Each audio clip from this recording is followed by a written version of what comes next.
হুজুর জান্নাতের ভেতরে আবার শপিং মল থাকবে কেমনে? প্রশ্ন আসতে পারে না? সহিহ মুসলিমের বর্ণনা, ইন্না ফিল জান্নাতি লাসুকান, জান্নাতের ভেতরে বিশাল এক শপিং মল থাকবে। এটা বোধহয় আমাদের বসুন্ধরা শপিং কমপ্লেক্সের মতো হবে, যমুনা ফিউচার পার্ক। দুবাইতে যে একটা আছে বিশাল শপিং মল, মালয়েশিয়ার মিড ভ্যালি, এগুলোর মতো হবে মনে হয়।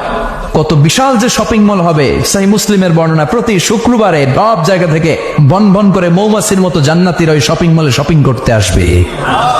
ইচ্ছে মতো দেদারসে পোশাক কিনবে, ইচ্ছে মতো শপিং করবে, টাকা দেয়া লাগবে না, ক্রেডিট কার্ড লাগবে না। সুবহানাল্লাহ পড়েন। ইচ্ছে মতো শপিং করবেন। দুনিয়াতে একটু কষ্ট করে হালাল উপার্জন করে খেয়ে যান। আল কানাআতু মিনাল ইসলাম, অল্পে খেয়ে তুষ্ট থাকার, আল্লাহ শুকরিয়া করা, এটার নামই ইসলাম। অল্প খাও, অল্প পড়ো, অল্প জমাও, অল্পের ভেতরে বরকত ঢুকাই দিছে কে? অনেকে দেখবেন অনেক খাই খাই নাই নাই করে, এটা যাদের স্বভাব তাদের কখনো বরকত হয় না। অল্প খাবেন, অল্প পড়বেন, আর হালালের সাথে সম্পর্ক করবেন।